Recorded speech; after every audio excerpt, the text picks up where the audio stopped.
Hai, untuk tutorial kali ini saya ingin menunjukkan bagaimana membuat push button on off LED menggunakan mBlock.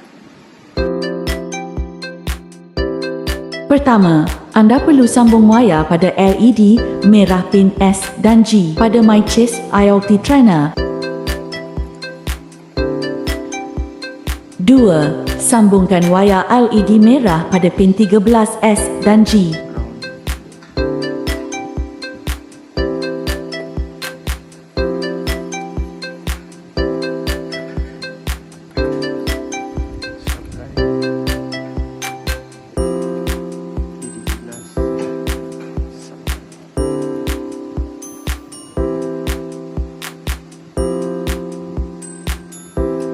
3. Anda perlu sambung wayar pada push button pin S, G dan G.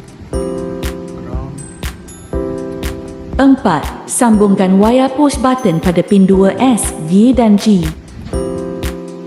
G2 bagian ground. Next kita buat V pula.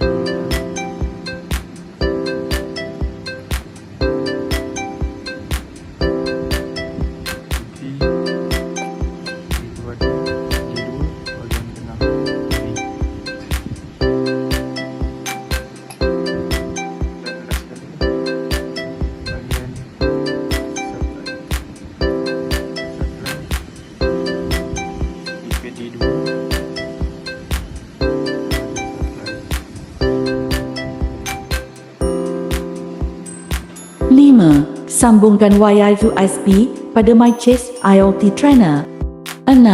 Buka perisian mBlock pada komputer anda. 7. Ikut setiap langkah seperti di dalam video.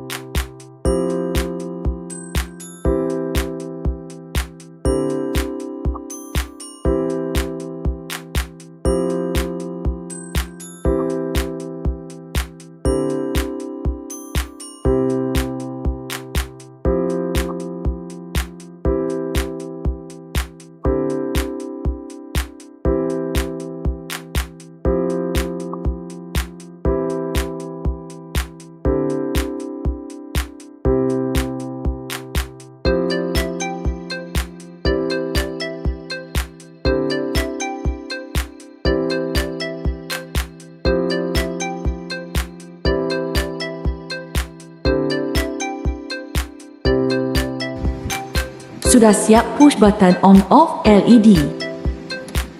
Terima kasih kerana menonton. Jumpa lagi di tutorial seterusnya.